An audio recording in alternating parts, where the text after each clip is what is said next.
And now let me introduce you to Kyla Stratton. She comes in from Newfoundland and Labrador, which is, we have a Canadian office out there. And it is, fun fact, the most eastern province of Canada. And she is right at the very eastern part of the most eastern province, if I'm understanding correctly. So very excited to have her joining us today. So if the light starts to fade on her screen, it's because she's several hours ahead of us. But we're so grateful that she's joining us today. So let me tell you a little bit about her background. So Kyla is a manager of professional learning with the Zorbitz math team at Carnegie Learning. She focuses on classroom implementation and success. And she's been working with in the educational technology field for the entirety of her professional career and has a special interest in assessment, in content creation, and inclusive education.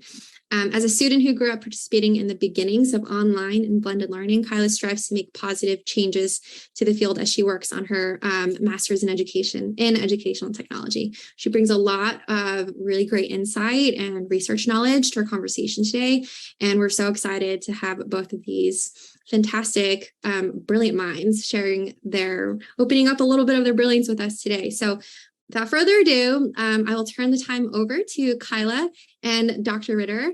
And thank you so much. All right. Thank you, Amy. As Amy had said, we're going to cover all things assessment today. We're going to go over the 3 assessment types, the 3 assessment myths, and coupling that with some 3 assessment musts for you folks, some takeaways, as well as lots of research. And then we'll have a Q&A period at the end. But let's keep this rolling. I want to begin today's session by framing conversations around the 3 types of assessment. There are many more, of course, as we all know in practice, but these are the big ones that we want to kind of think more about today. That is being diagnostic, summative, and formative. We're going to dive into what it makes formative assessments more effective and powerful than perhaps the diagnostic and summative assessments. But it's important to remember that they all serve different purposes and they're designed for different perspectives and different participants in the education system. So let's actually dive into that a little bit deeper. Diagnostic assessment, what is it? And, what's it designed for? Well, diagnostic assessment could be often used in the beginning of the school year where we are right now. We're noticing a lot of that in our conversations with teachers in the classrooms, trying to set a baseline for where our students are, understanding their readiness and identifying areas to perhaps guide us and focus our attentions on remediation, addressing learning gaps, whether that's from the previous year or a previous subject. We're trying to just get a pulse check, if you will, as to where students are to set that diagnostic baseline. It's not designed for us to be using it for grading or crafting term reports or anything like that. We can use diagnostic assessments at the end of the year as well, just trying to, again, get a sense as to where our students are and assessing their readiness. This is going to help us guide our lessons and help us guide how we're going to craft our lessons. And it can be tied to formative assessment, and we'll talk about that a little bit more as we move through. But it's about assessing those accomplishments that students have. These are primarily standardized in nature, just again to get a baseline for the whole class as to where everybody is before we move forward. So who is it for, if that's the case? Well, it's for our teachers and our administrators to create a plan. It's for them to really get a sense as to what's going on in our classrooms before we even start, or perhaps before we move on. It's not designed for students. It's not designed for assessing statewide trends or anything like that. It's, again, just for the lesson planning piece. Dr. Ritter? So summative assessments are the ones that I think most people think about when they think about tests. Summative assessments are summations. So they come at the end, and their purpose is to provide a summary, often in the form of a single grade, of what students have learned or how well they've learned. But it's really not, and mostly we're going to focus in this webinar about helping students learn and teachers teach. Summative assessment is not really designed for that because it comes at the end of the year and because it's providing relatively little information about a lot. So if you think of a course level assessment that might be administered by the state or a district, it serves the purpose of providing a fair, reasonably fair measure of students' accomplishments across the year, but it's too late to really guide instruction, and it's not detailed enough to really play the role that a diagnostic assessment or a formative assessment might play. It's really designed in the U.S. system, and it's different in Canada, for those of you from Canada. In the U.S. system, summative assessments are often designed really to understand for what they call accountability purposes, right?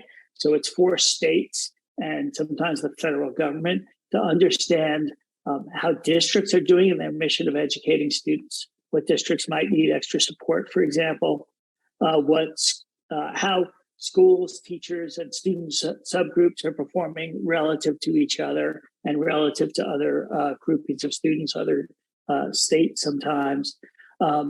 They are sometimes used for student progression to the next grade level. So since these tests come at the end of the year, they're often a test that determines whether a student has sufficiently learned to go on to the next course, for example. And occasionally they're used for focus and remediation in the subsequent year. In that case, they're really being used as a diagnostic assessment, and it's not their primary purpose.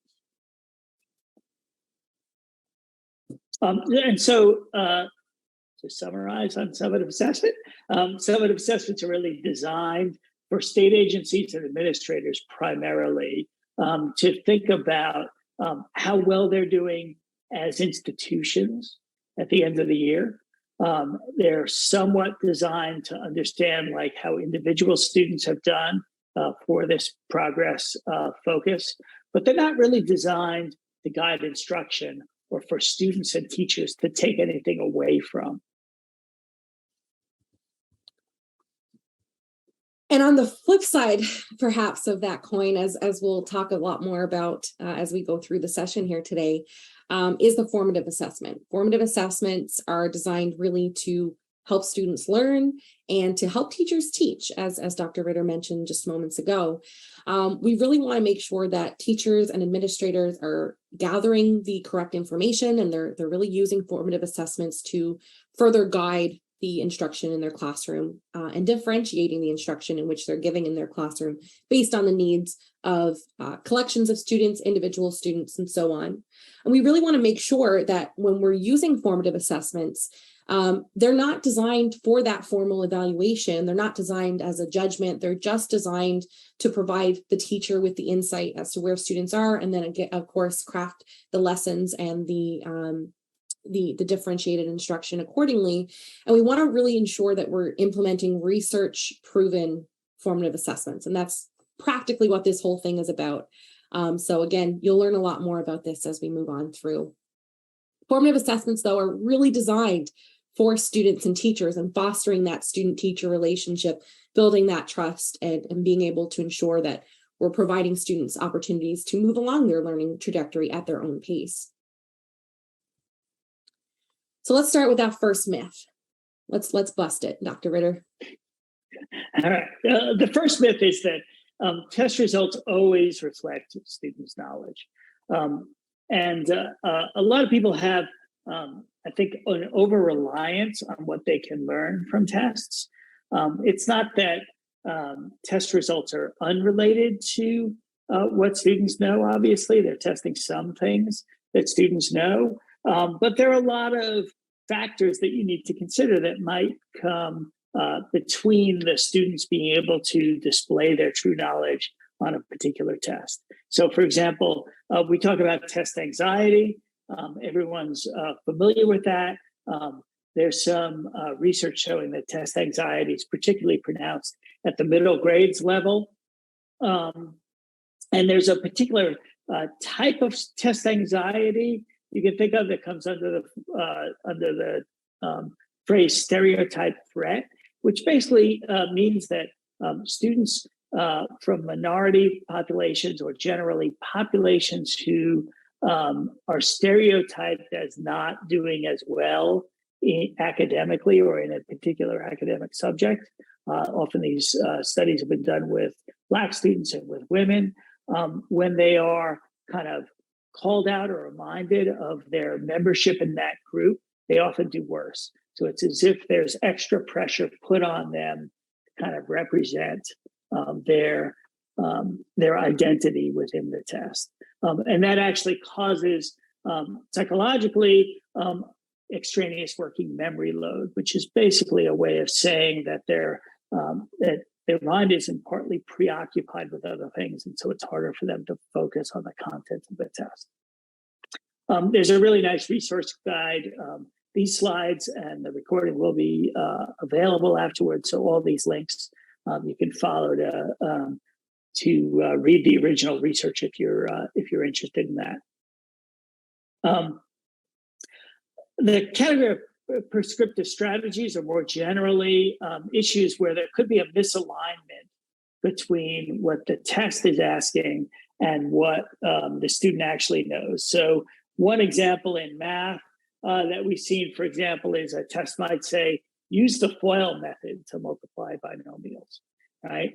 And a student may be perfectly capable of multiplying binomials. They might even do it by the FOIL method, but maybe they don't recognize that term. And so they feel like they're not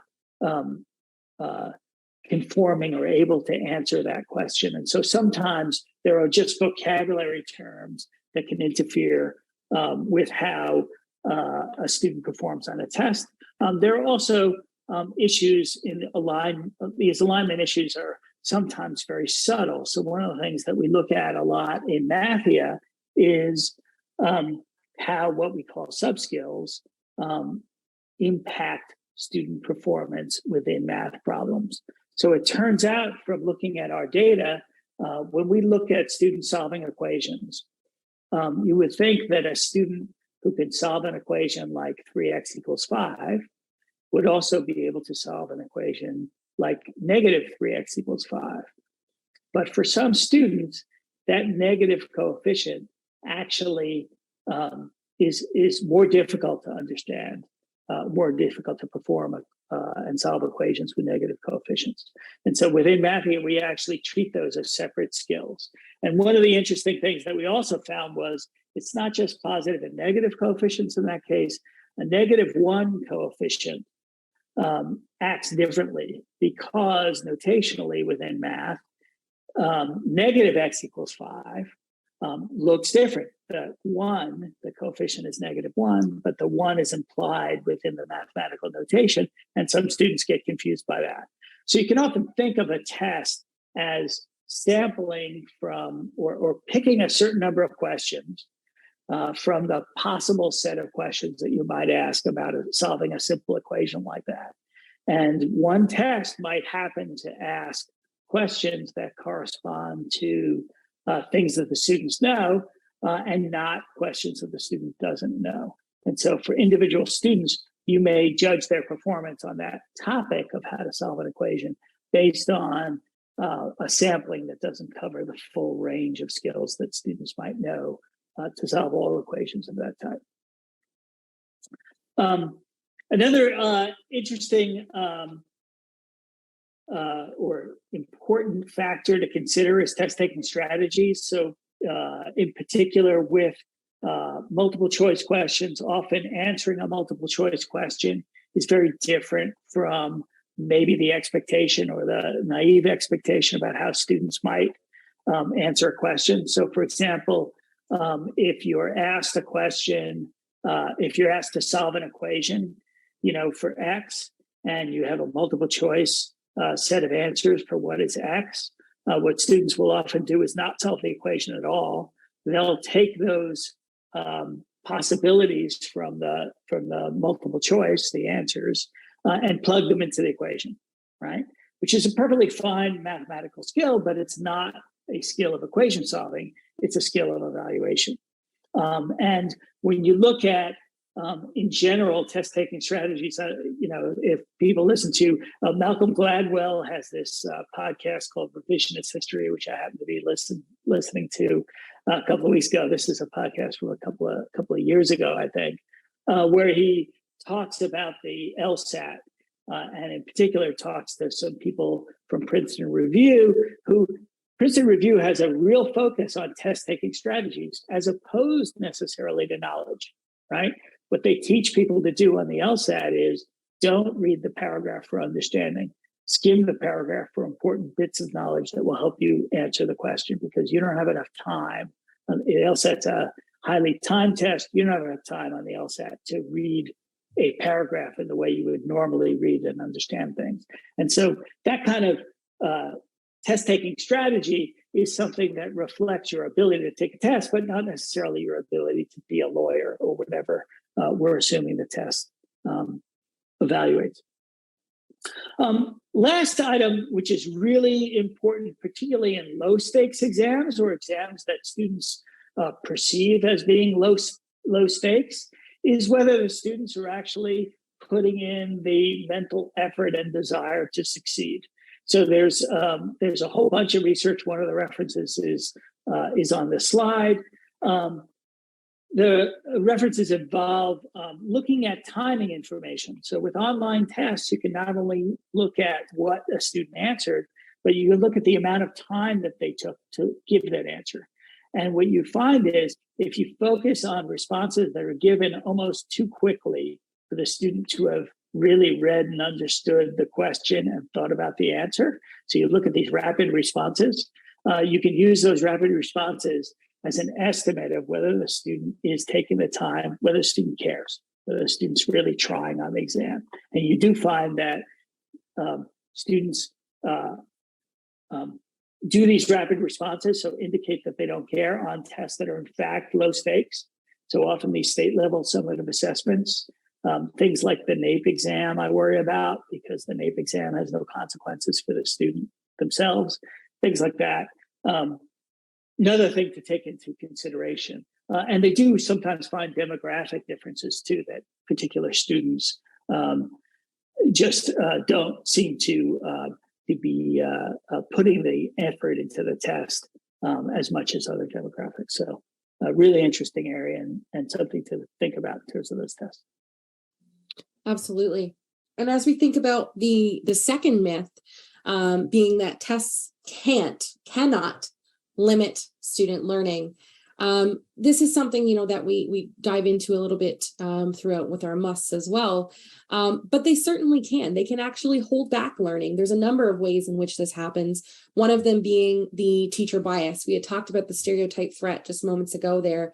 But with the teacher bias, teachers, administrators, somebody is developing these tests, not the student. Someone's developing these tests, and they're creating assessments that are reflective of the values of the person creating the test. They're not necessarily reflective of the values, experiences, and the individual students that are taking the test.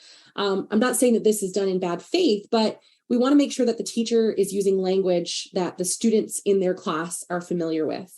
We want to make sure that they're going to be influenced by their personal experiences, and we're embracing that influence. Assessments should give the sense that the teachers are providing unwavering support to the student. They're a partner in that student's success and in their learning journey, and that these assessments are meant simply to assess where students are and get a pulse check as to how they're doing, how you can help creating that partnership. And it's not meant to judge them. We notice that a lot. And the research, you can have a look at these yourself, but the research indicates, especially of those that are in minority groups, whereby students are, they're inflicted by that stereotype threat. They feel that.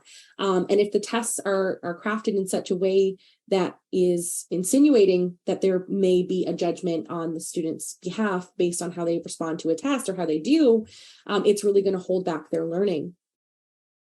Dr. Ritter, you can speak about the space practice effect as well, something in which I'm very interested in. Yeah, so the next three items are really about the way that the existence of tests sometimes distorts the instructional practice. So a test is a measure of a student's knowledge at a particular point in time. And one of the things, and so teachers and students try and increase their knowledge, optimize their knowledge for that point in time, right? So all that matters is I know it for the day of the test. One of the most robust findings in cognitive psychology is what's called space versus mass practice, which basically says if you spread out your studying for a test or for anything else over time, you will retain that knowledge longer than if you study kind of all at once, which is typically what happens in cramming for a test, right? So the natural belief is, oh, I have a test tomorrow. I'm going to spend an hour tonight studying for that test. You'd be better off spending 20 minutes the 3 nights before the test than 1 hour on the night before the test. That's the space practice effect. Time spent on test prep and on taking the test itself is often, it's a trade-off. There's a limited amount of school time available. And so the time taken for the test itself is often time taken away from instruction, which is something to worry about.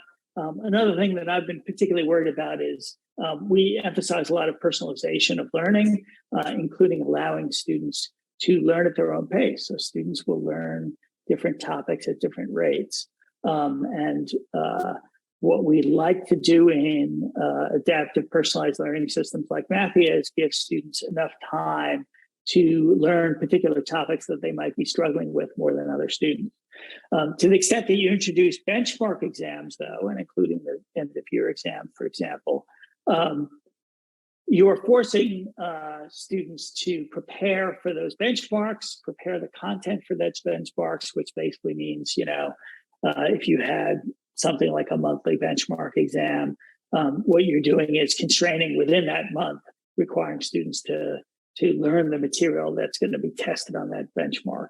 And so it interferes in that way with the ability to give students perhaps more time or even less time, because maybe they can go faster if they had a personalized learning system.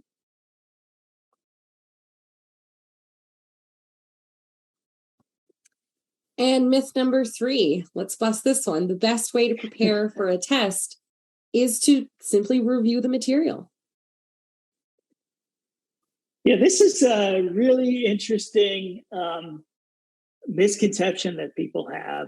And I think it comes from a belief about what memory really is, that the more you encounter something, the stronger that memory becomes. And that's sort of true, but not quite true. So rereading your textbook in order to, as preparation for a test, does not work as well as active retrieval.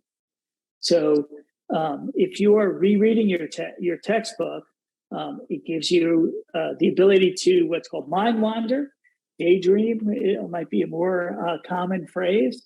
So I was thinking about this, like one of the most fascinating things to me was when I would read my kids' bedtime stories, I'd be thinking about my day. I'd be able to read out loud, which means my eyes were like looking at words, going through my brain, creating pronunciations. Words came out of my mouth.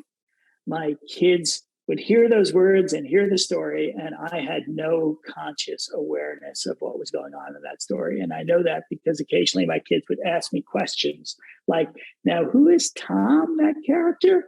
And I would have no idea, even though I had just read for 5 minutes about those characters. So that's just a way of saying that a lot of people read textbooks. A lot of students read textbooks that way.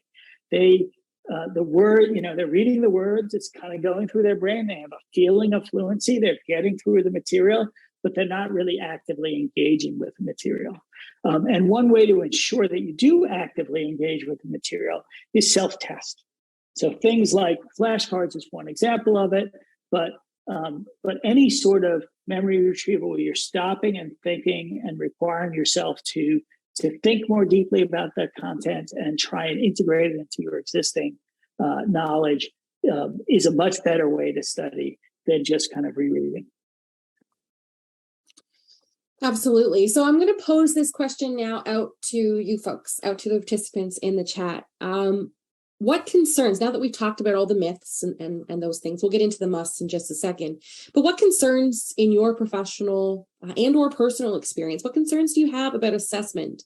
Again, whether that's a personal experience that you've had as a student or your children or family members have had as students or as an educator, what concerns do you have? I'm going to open up the chat here. Feel free to let us know what concerns, what's resonating with you, especially whether it comes to these myths that we just talked about or anything else. I see one here. Create an assessment that is relevant to the student's learning. What is the best way to deal with stress from students? Absolutely. Absolutely. We want to try to make sure that what we're doing is relevant to our students and that they're invested in their learning journey. Online work, even other out of class work, very easy to cheat with fancy math apps. Okay. Student apathy, providing, I'm just reading some of them that are popping up here, providing feedback in a timely manner, bias, either in as a traditional practitioner, and bias in the materials that are shared themselves. Only that assessment as learning requires so much time and ongoing feedback. So how do we prioritize that feedback? How do we know what's real formative assessments? My concern is that the best time to administer assessment, when is the best time to administer assessments to students who are stressed? How often should we be testing? How long should it be? How much material should we cover? Improper use of high stakes test scores. All of these so relevant here, ensuring students are doing their best on an assessment and that they're invested in it, of course. These are very real concerns. So what we want to do now is kind of flip the script a little bit, stop dwelling on all of the negatives perhaps, and let's move towards some of these musts for our assessments. So must number one, very similar in that same vein as we had just talked about there with that last myth, was that a must for our assessments, they must require memory retrieval. So what is that? What is memory? What is memory retrieval? Goodness, words are escaping me here. It's more effective than review, as Dr. Ritter had just spoken about. Why? Why is it better than review? Why is it, in your opinion, Dr. Ritter? Why? You've talked about this thus far, but why is it better? So I'd say it comes down to what memory is. So people think of memory as being your mind is full of a set of facts, which it is in part. But the most important thing about memory is how you find those facts, which is basically means connecting that memory with something else. When you practice retrieval, so if you ask yourself, so if you just know the fact, so if you know something about George Washington, he was the first president of the United States. Sorry to use a U.S. example, actually, Kyla, but we'll use George Washington was the first president of the United States, right? By retrieving that fact, if you're asking yourself a question, the question would be something like, who was the first president of the United States? So you have this concept, first president of the United States, you have this answer, George Washington, you have a bunch of other facts that you might know about George Washington. It's connecting those things together that allows you to retrieve that information later, right? If you just practice facts about George Washington without the prompt, without thinking about how George Washington is connected to other things you know about him, you're not building the connections that will allow you to kind of access and retrieve that memory.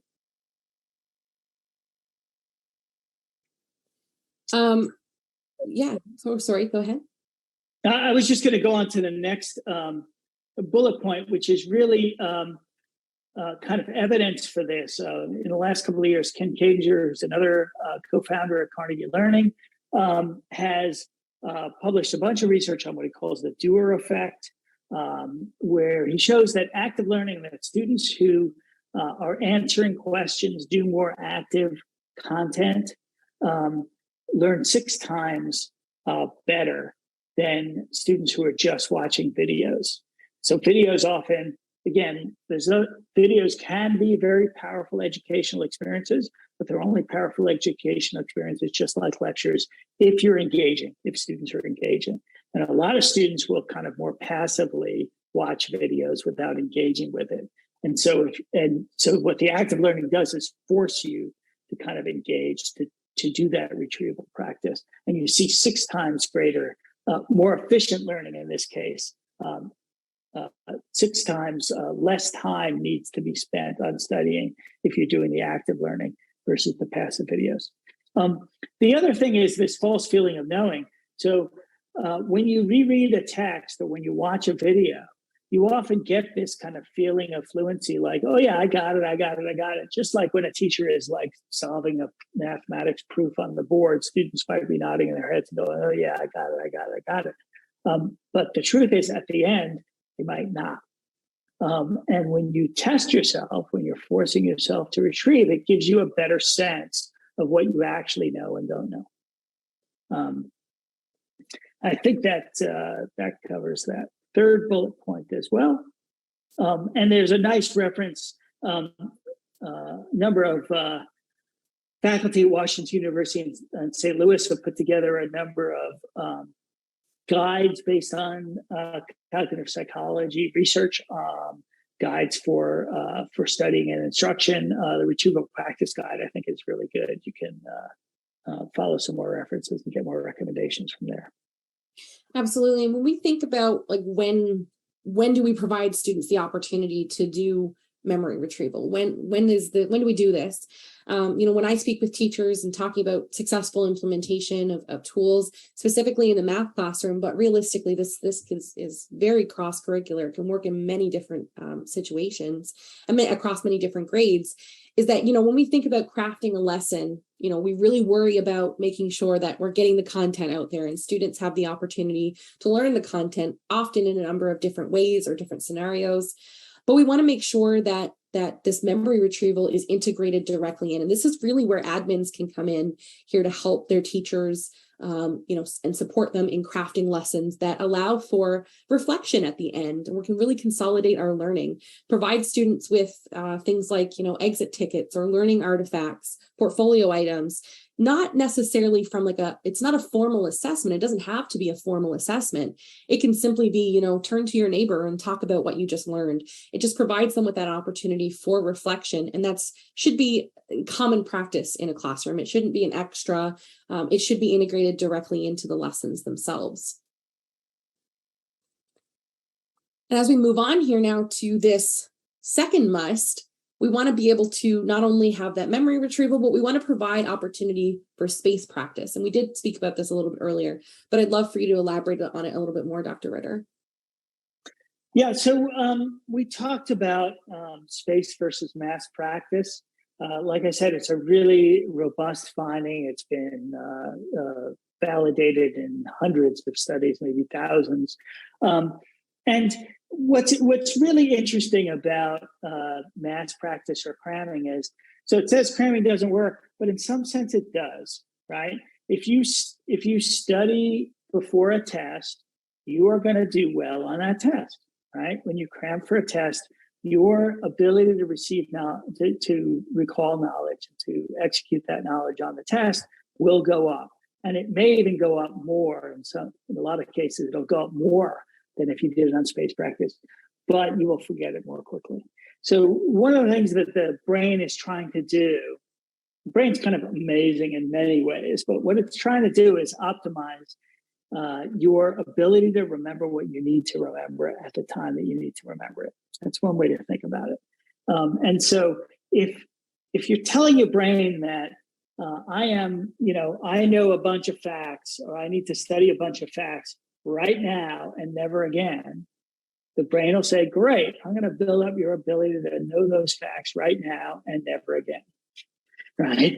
By spacing things out, you're building memory representations that last longer, because you're essentially instructing your brain that, no, this is something that might come up any day.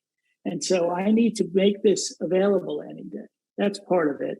Part of it is also maybe to do with context, that every day is different.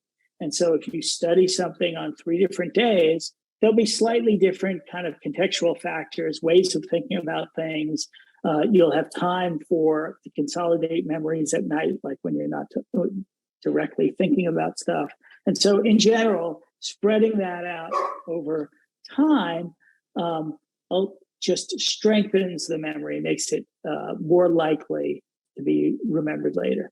And what's really difficult, I saw someone in the comments talking about they're just district kind of emphasizing math practice. And one of the things that's very frustrating in developing curriculum is thinking about ways that we can incorporate space practice, because a lot of things in the whole instructional system are organized around like, there's something you need to learn, we're going to teach you that, and then we're going to move on, right?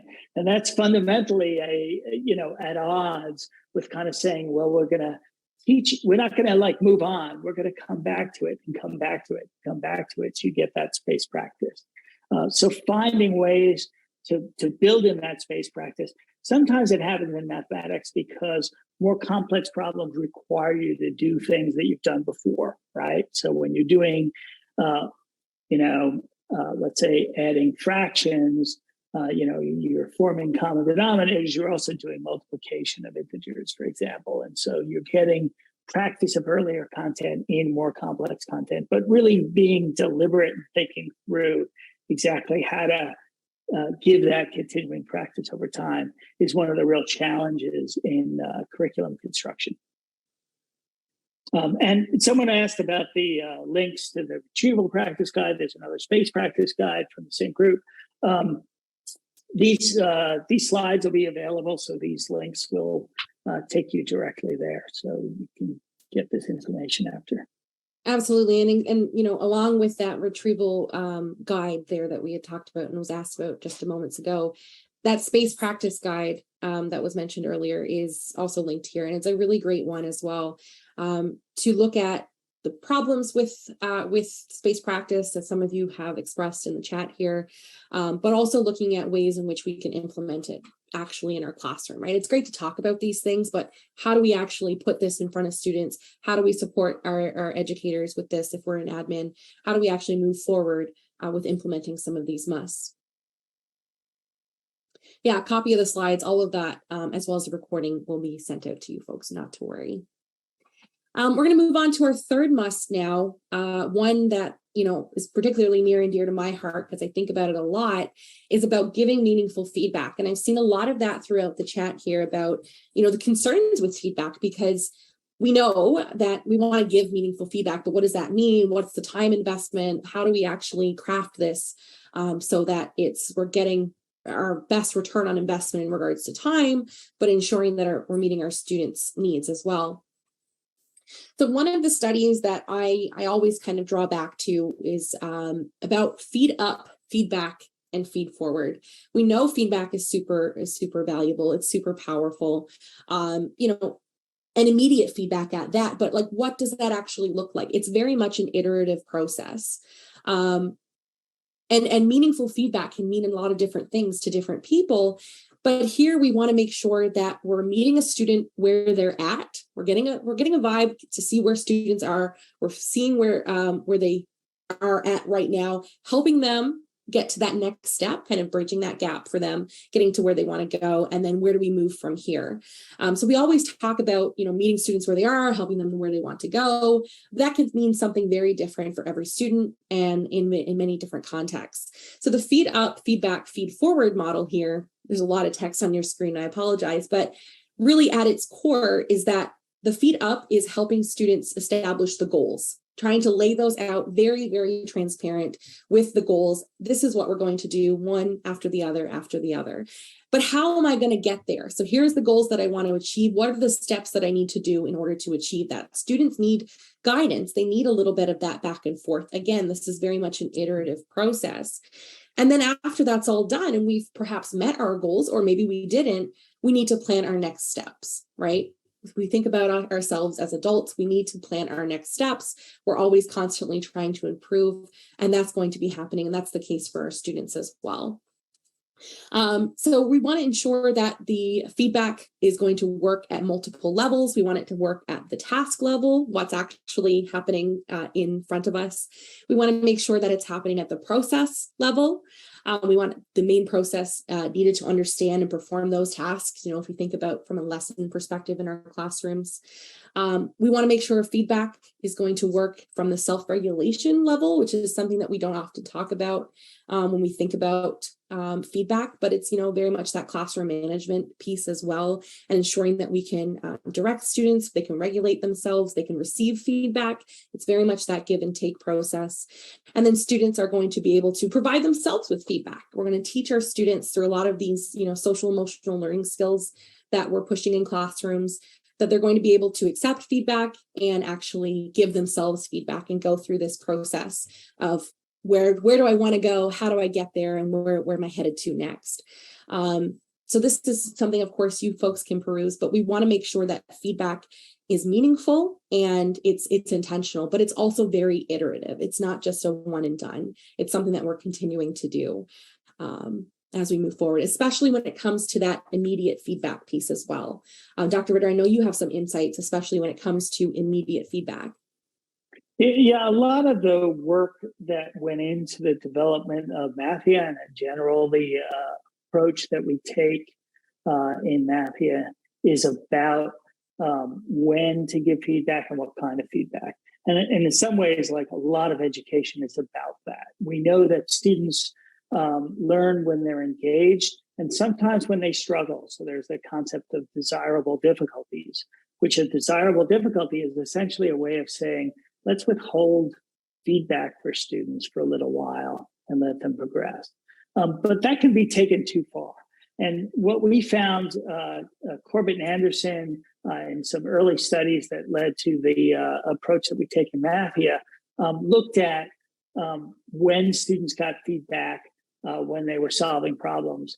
And what they found was if you gave students feedback at the end of a problem, a multi-step problem, they took 3 times longer to learn than if you gave them immediate feedback, step-by-step feedback. And the reason is if you think about, almost anything worth doing takes a number of mental steps. It's not a single step. It's a number of mental steps. And if you get it wrong at the end and you get feedback that says this is wrong, your first question is, well, which of those mental steps did I get wrong? Right? And answering that question is really hard. Whereas with the immediate feedback, you can identify for the student exactly where they went wrong. And that's particularly important. And so we did find that immediate feedback led to 3 times faster learning in those studies.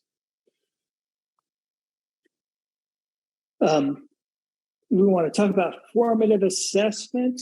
In the big picture, someone asked in the chat what makes a good formative assessment, and this is kind of the answer. A good formative assessment is one that tells you what you should do next. And in some ways, I think it's important to emphasize that the word assessment and formative assessment should not necessarily mean test.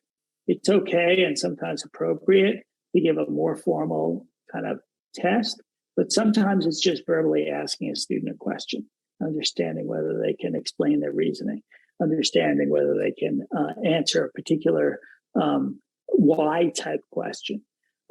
Because those are the kinds of things where you can understand, well, what would happen if this number were a negative number instead of a positive number, right? What would happen if these were decimals instead of fractions? How would you do that?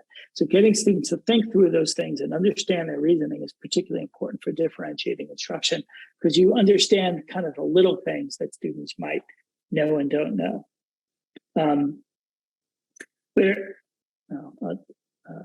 We had a really interesting case where we were looking at some data, working with some students on intercepts in math. We were asking students to graph linear functions by plotting the y-intercept and the x-intercept, 2 points that define those lines. And what we discovered was some students had a very shallow knowledge about what the intercepts were. And the way we understood it was they were much better at telling you what the y-intercept was than what the x-intercept was, right? Kind of a deep knowledge of what an intercept means gives you some sort of parallelism between those two terms, right? The y-intercept is where the function hits the y-axis, the x-intercept is where it hits the x-axis. But if you if you have a fairly shallow knowledge, y-intercept comes up more often. And you have more practice understanding and finding the y-intercept. So some students just thought of y-intercept as like b and y equals mx plus b, right? Which is shallow and doesn't extend to the x-intercept. That's the kind of thing you can learn really quickly from just a quick question. Like, what if I asked you about the x-intercept instead of the y? And you'll understand whether students have that kind of conceptual knowledge. And that's what good technology will do when it has that embedded formative assessment, is drill down to those kind of lower level, potentially kind of misconceptions or missing concepts, and it can really focus on filling those in. Yeah, absolutely. And we see that a lot with Sorbit's Math Adventure, being the K-3 math product. And I know we're specifically talking to math here, but this extends beyond. But specifically for Sorbit's Math Adventure, the K-3 product, we provide the students with opportunities for their differentiated assessments. Every student is doing the same activity. They're trying to throw a water balloon at a squid or something, right? They're trying to figure out the measurement, relative measurement with the activity. Every student's provided with that baseline with the trajectory line, for example. But as students do well and they progress and they move forward, it's providing them with more and more challenges. If a student is not doing quite as well, it's very much an adaptive system based on how students are doing. So this kind of embedded, differentiated assessment and the differentiated instruction kind of pairs together, because based on the student responses to how they're doing in the activity, that's returned back to the teacher, which then helps the teacher craft and guide their lesson plans. So it's very much that give and take system, but having those feedback opportunities in there and those immediate feedback opportunities are super important when we provide students with that ability to scaffold, right? And think about scaffolding as low floor, high ceiling, and all of that helps with that feedback process of thinking about, where I am, where I want to go, what are the steps involved in getting there. And these are honest and open conversations that you have with students to develop that trusting relationship, to make sure students understand that you as an educator are invested in their learning, or you as an admin are invested in supporting your teachers. Provide those opportunities for feedback, especially through those formative assessment pieces. Let's review now, perhaps, or actually, before I move on to that next step, Dr. Ritter, do you want to talk about? I just spoke about Sorbit's Math Adventure, but let's talk about Mathia for a second. So with respect to formative assessment, what Mathia is doing, as I described before about these sub-skills or individual kind of elements of knowledge that students need to learn, that's what Mathia is continuously doing. So it gives students complex problems to solve. As they solve those problems, we're monitoring their ability to execute each of the underlying knowledge components or skills that you would need to do to master a particular domain. And like I said before, Mathia is designed to kind of intervene and to emphasize, to respond to this formative assessment with differentiated instruction, to provide students with different problems that are, individual students with different problems depending on the particular misconceptions that they may have and their skills. Absolutely. So, folks, to review before we hop over to a Q&A period here, to review, we talked about the myths of assessment. We talked about the kind of common misconceptions that are out there that test results reflect student knowledge and reflect it accurately. We spoke about how tests cannot limit or harm students in any way. They're just put out there. They're what's the harm in just providing students with an assessment piece here? Well, we've explored that. We talked about the best way to prepare students, the best way is not to prepare students for a test using a review of the material. We want to really focus on that active learning piece.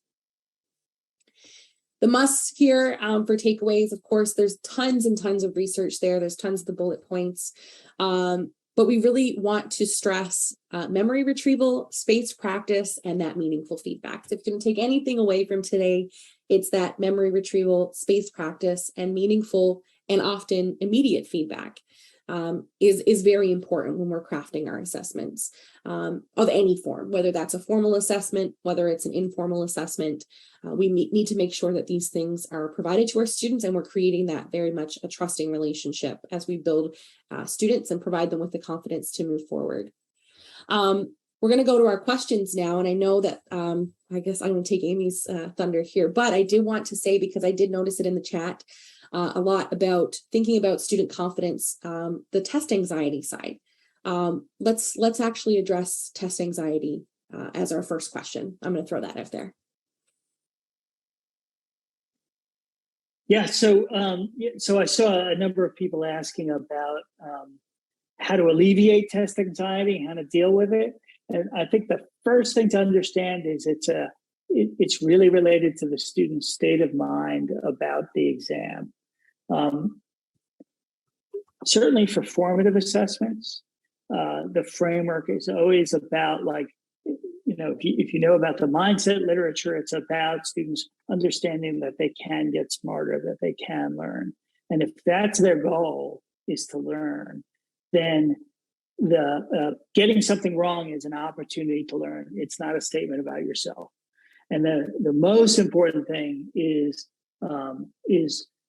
separating the feeling that students might get from not doing well on a test that's reflecting on themselves, something that they can't change, versus something that they can change, right? And that relates to what we were talking about feedback too, right? If you don't give feedback from the test, if you don't have the opportunity to learn, then you just have the only conclusion is, oh, I got a 62 or whatever, right? And you don't know where to attribute that performance to. Whereas if you get good feedback, and particularly encouraging feedback, and you recognize that this test is an opportunity for you to improve, then even the ones you get wrong, the most motivating experience for students, if they do get things wrong, is that they could have gotten it right? That, oh yeah, I know how to do this the next time. If this came up again, I have confidence that I've learned it, right? And you're only going to get that if you get the kind of detailed feedback that we were talking about before. We are coming up on time. So if you all have questions lingering that you really want to ask Dr. Ritter and Kyla, please submit them now in the Q&A box. I think I'll be able to convince them to answer them in like a separate recorded video that we can send out to you all, so we can try to answer as many of your questions as possible. So if you want to throw them in the chat, send them in the Q&A box right now. We'll try to get to them after the fact. But we certainly don't want to take up more of your time than we had promised today. So I think we'll get to the wrap up housekeeping portion here. If you are interested in learning a little bit more about the software that Dr. Ritter has been developing for years and Kyla's been working with administrators and teachers in implementing, here are the links if you would like to explore our website. And then also, like I mentioned at the very beginning of this hour, we do have a feedback survey. We would all love to hear what you thought, what you liked, what you didn't like, what you want to see more of, less of next time. I'm putting the links in the chat here for Mathia, for Zorbits, the survey link. And finally, our next webinar will be next month as part of our Signs of Learning series, which will be, again, really research-driven discussion of how to best support our students in the classroom. October is Dyslexia Awareness Month, and our annual presentation from our neuroscientist, Dr. Martha Burns. This is our most popular event of the year, so sign up now before you forget. The link is in the chat here again, and we would love to see you there as well. Again, if you have any questions, you can also always just email us at webinars@carnegielearning.com. I'm actually going to put that in the chat here as well.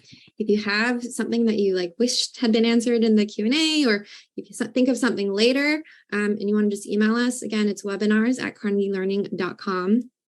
And we will try to get to all of your questions with answers as much as possible. I just want to thank Dr. Ritter and Kyla so much for there's so much research out there about assessment, about how students learn best. And thank you so much for distilling that research into really digestible and applicable ways of thinking about formative assessment today. Thank you so much for all of you who have attended today. We hope to see you again at our next webinar. And we're going to wrap up today right now. Again, if you have any questions at all, webinars@carnegielearning.com. As soon as I close this window, all the links in the window are going to disappear. So grab them now. Again, you will be getting the recording and all the slides that you saw today in your email. So keep your eye on your inbox, and we'll see you soon. Thank you so much. Have a great rest of your day.